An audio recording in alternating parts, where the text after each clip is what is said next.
नमस्कार दोस्तों, स्वागत करता हूं मैं आपके चैनल गणित एंड जीएस में। दोस्तों, हम कक्षा 7 की प्रश्नावली लगा रहे हैं।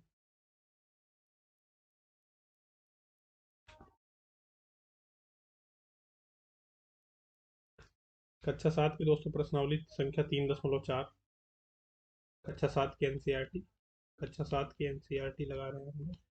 प्रश्नावली 3.4 कर रहे हैं दोस्तों। देखते हैं पहला प्रश्न। कह रहा है, बताइए कि निम्नलिखित में से किसका होना निश्चित है। क्या तय है? तय है कि ये तो होगा ही होगा। किसका होना तय है कि ये तो नहीं ही होगा, असंभव है। या कौन हो भी सकता है परंतु निश्चित रूप से नहीं हो भी सकता है और नहीं भी हो सकता है, कुछ कह नहीं सकते। दोस्तों, पहला कह रहा है, आज आप कल से अधिक आयु के हैं। जी हाँ दोस्तों, कल यानी बीता हुआ कल। कल यानी यहाँ पे कह रहा है बीता हुआ कल। जो बीत जाएगा आप उससे तो अधिक आयु के ही आज हो जाएंगे। और फिर आने वाले कल से, आने वाला कल जब आएगा तो फिर आप आज से अधिक आयु के हो जाएंगे। ठीक है दोस्तों, ये तो निश्चित है। निश्चित है ये निश्चित ही रूप से ये होना ही होना। अधिक आयु के तो आप होंगे ही होंगे कल के मुकाबले आज। एक सिक्के को उछालने पर चित आएगा। इसमें क्या है दोस्तों, ये कोई जरूरी नहीं है। चित भी आ सकता है और पट भी आ सकता है। चित भी आ सकता है और पट भी आ सकता है, यानी हेड, हेड और टेल। चित और पट आ सकता है दोस्तों। ठीक है दोस्तों, आप कमेंट सेक्शन में लिखे हेड मतलब चित होता है, टेल माने पट होता है, या फिर टेल माने चित होता है और हेड माने पट होता है। ये आप कमेंट सेक्शन में लिखे दोस्तों, कमेंट सेक्शन में लिखे। तो ये कोई जरूरी नहीं है। कोई जरूरी नहीं मतलब हो सकता है परंतु निश्चित नहीं है। ये क्या है, हो भी सकता है परंतु निश्चित नहीं है, जरूरी नहीं है, हो सकता। दोस्तों, अगला कह रहा है, एक पासे को फेंकने पर 8 आए, असंभव। जब पासे में दोस्तों, जो पासा रहता है आपका डाई, उसमें 1 2 3, और जो दूसरी तरफ जो हमें नहीं दिख रहा है उसमें 4 5 6। दोस्तों, ये 6 तक ही संख्या अंकित होती है, 8 आने का तो कोई चांस ही नहीं है, असंभव है। अगली ट्रैफिक लाइट हरी होगी। दोस्तों, ये हो भी सकता है, हो भी सकता है, मगर कोई निश्चित नहीं, निश्चित नहीं है। क्योंकि कोई जरूरी नहीं हरी हो सकता है रेड हो सकता है रेड हो, कोई जरूरी नहीं है। कल बादल घिर आएंगे, कोई जरूरी नहीं है। कोई जरूरी नहीं है दोस्तों, कोई जरूरी नहीं है। ठीक है, तो पहला प्रश्न मुझे आशा करता हूँ आप समझ गए होंगे। आइए दूसरे प्रश्न पे आते हैं। कह रहा है, एक डब्बे में 6 कंचे हैं। यहाँ थोड़ा सा मिटा देते हैं दोस्तों।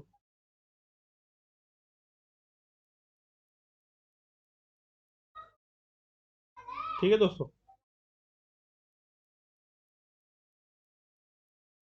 हाँ आइए दोस्तों देखते हैं। कह रहा है प्रश्न में, दिए डब्बे में 6 कंचे हैं। एक कोई डब्बा ले लेते हैं, ऐसे करके डब्बा है, इसमें 6 कंचे, 3 4 5 6। इस पे लिखा हुआ है 1 2 3 4 5। ठीक है दोस्तों, एक डब्बे में 6 कंचे हैं जिनमें 1 से 6 तक संख्याएं लिखी हुई हैं, अंकित हैं। संख्या 2 वाले कंचे को इनमें से निकालने की प्रायिकता क्या होगी। दोस्तों, कितने कंचे हैं इसमें, कितने कंचे हैं, कुल कंचे हैं 6। संख्या 2 कौन से कंचे पे अंकित है, वैसे कितने कंचे हैं जिसपे 2 अंकित है। दोस्तों, सिर्फ एक कंचे पे 2 अंकित है और कुल कंचे हैं 6। तो प्रायिकता क्या होती है दोस्तों, प्रायिकता होती है, जो आपसे पूछ रहा है, जो आपसे पूछ रहा है, आपसे 2 कंचे पूछ रहा है, उसकी कितनी संभावना है, उसकी संभावना कितनी है, 1। और कुल कितने कंचे हैं, 6। तो दोस्तों, ये हो गई प्रायिकता 6, हो गई 1/6 दोस्तों इसकी प्रायिकता। फिर कह रहा है, संख्या 5 वाले कंचे को इनमें से निकालने की प्रायिकता क्या है।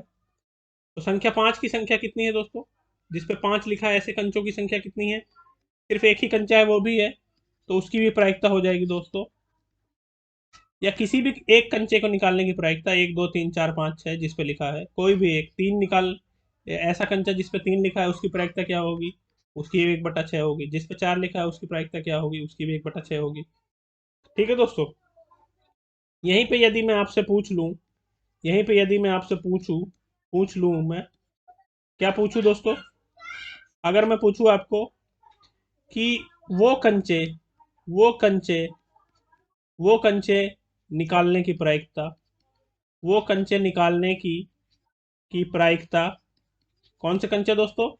वे कंचे निकालने की प्रायिकता जो कि जो कि जो कि सम संख्या में है, जिन पे सम संख्या अंकित है। सम संख्या जिस पे अंकित है दोस्तों, उसकी क्या प्रायिकता हो जाएगी, बताएं। बताएं दोस्तों, सम संख्या किस पे अंकित है? सम संख्या कौन सी होती है? 2, 4, 6। कितने कंचे हो गए दोस्तों? यहाँ पे एक दूसरा भी सम संख्या है, चौथा भी सम संख्या है, छठा भी सम संख्या है। कितने कंचों पे सम संख्या है दोस्तों? 3। 2, 4 और 6। तीन तीन कंचों पे। और टोटल कितने कंचे हैं? 6। तो प्रायिकता हमारी क्या आ गई? 3/6। इसको और छोटा कर लेंगे हम, 1/2। 1/2 आपका उत्तर आ गया। ये दोस्तों अलग से मैंने प्रश्न पूछा था। आप इसी प्रकार विषम संख्या भी कर सकते हैं, या फिर आप ये भी कर सकते हैं कि अभाज्य संख्याओं का क्या है। आप घर पे प्रयास करें दोस्तों। आखिरी प्रश्न आता है दोस्तों, कह रहा है यह निर्णय लेने के लिए कि कौन सी टीम खेल प्रारंभ करेगी, एक सिक्का उछाला जाता है और इसकी प्रायिकता है कि आपकी टीम खेल प्रारंभ करेगी। इसकी क्या प्रायिकता है दोस्तों? आप जानते हैं, दो टीमें होती हैं। इसमें खिलाड़ी होते हैं। मान लीजिए क्रिकेट का अगर गेम है तो इसमें 11 खिलाड़ी यहाँ, 11 खिलाड़ी यहाँ, ठीक है दोस्तों।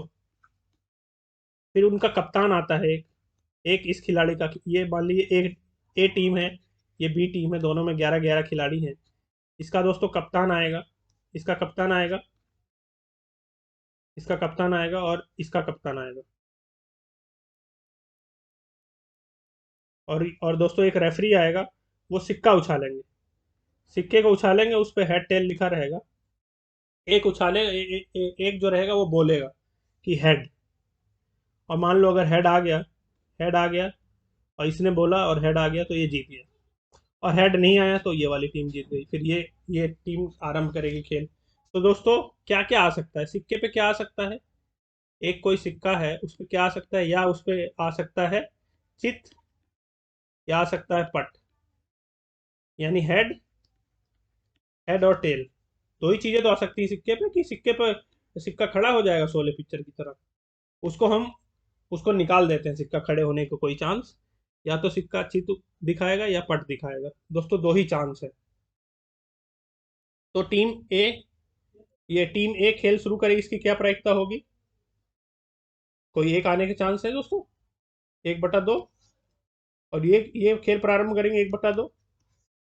तो दोस्तों या तो ये खेल खेल प्रारंभ करेंगे टीम ए, या तो बी, दोनों जोड़ेंगे तो दोस्तों एक आएगा। यानी कि खेल प्रारंभ होगा, उसके दो ही उसके बनते हैं प्रायिकता, या तो 1/2 या तो 1/2। हेड आने के दोस्तों चांस है 1/2, टेल आने के चांस है 1/2। तो कोई भी टीम खेल प्रारंभ करेगी, उसके क्या चांस है? 1/2। 1/2 यानी दोस्तों इसको आप ये भी लिख सकते हैं 50%। 50% चांस। दोस्तों आप ये सुनते होंगे कि आज बारिश होने के चांस है 80%। आज बारिश होने के चांस है 80%। उसका क्या मतलब है दोस्तों? उसका मतलब यही है कि प्रायिकता एक तरीके से दी जा रही है 80%, यानी कि 80/100। यानी काफी ज्यादा चांस है बारिश होने के। दोस्तों आप रिजर्वेशन कराते होंगे ट्रेनों का, उस पर लिखा रहता है कि अभी आपका वेटिंग है। वहां पे आप देखेंगे एक रहता है CNF, प्रोबेबिलिटी। ये प्रोबेबिलिटी ही दोस्तों प्रायिकता है। प्रायिकता को अंग्रेजी में कहा जाता है प्रोबेबिलिटी। यानी क्या चांस है कोई घटना होने के। तो ये CNF प्रोबेबिलिटी दिखा रहता है कि आपका वेटिंग है। मान लीजिए आपका 22 वेटिंग है, तो आपका आपका क्लियर रिजर्वेशन हो जाएगा। इसके क्या चांस है? वहां पे लिखा रहेगा 60% चांस है, या 56% चांस है, या 20% चांस है। तो वो भी एक तरीके से प्रायिकता ही बता रहा है। पिछले जो है आंकड़े लेकर के कंप्यूटर हमें बता रहा है कि पिछले आंकड़े के हिसाब से 22 वेटिंग क्लियर हो जाती है, उसके जो चांसेज है उसके 60% है। ठीक है दोस्तों, आप और भी चीज़ें ऐसे ऑब्जर्व करने की कोशिश करें। जैसे जो मौसम विभाग रहता है वो भी बताता है कि बारिश होने के क्या चांस है, या फिर तेज हवाओं चलने के, ये सब क्या चांस है। ठीक है दोस्तों, इसी के साथ खत्म करते हैं। धन्यवाद।